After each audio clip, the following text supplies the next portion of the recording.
বারংবার বাতিল বিমান, তার জেরে তীব্র সমস্যায় যাত্রীরা। বুধবার ও বৃহস্পতিবার টানা দুদিন বিমান বাতিলের ঘটনায় ক্ষোভ প্রকাশ করেছেন বাগডোগরা বিমানবন্দরে উপস্থিত যাত্রীরা। বুধবার দুপুরে 12:30 নাগাদ ব্যাঙ্গালোরগামী বিমান বাতিল করে দেয় সংশ্লিষ্ট বিমান সংস্থা। পরে সংস্থার তরফ থেকে জানানো হয় বৃহস্পতিবার সকালে 9:20 বাতিল বিমানের পরিষেবা দেওয়া হবে, কিন্তু পরে ওই সময়ে যাত্রীরা উপস্থিত হলে তারা জানতে পারেন সেই বিমানটিও বাতিল হয়ে গিয়েছে।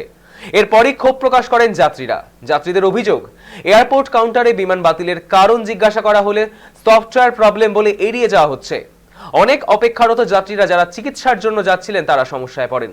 এরপর যাত্রীদের একাংশ দ্রুত সঠিক তথ্য দেওয়া, যাত্রী সুরক্ষা নিশ্চিত করা এবং বাতিল বিমানের সুনির্দিষ্ট কারণ প্রকাশের দাবি জানান।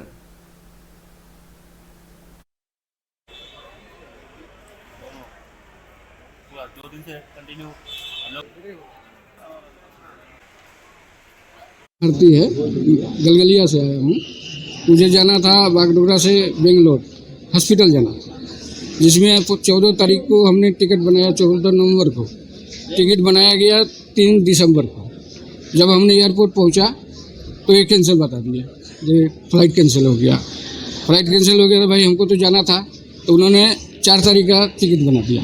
इसको कैंसिल करके ये लोग 4 दिसंबर को बना दिया, वो भी भाया कलकत्ता, जबकि हमारा डायरेक्ट था बागडोगरा टू बेंगलोर का, भाया कलकत्ता कर दिया।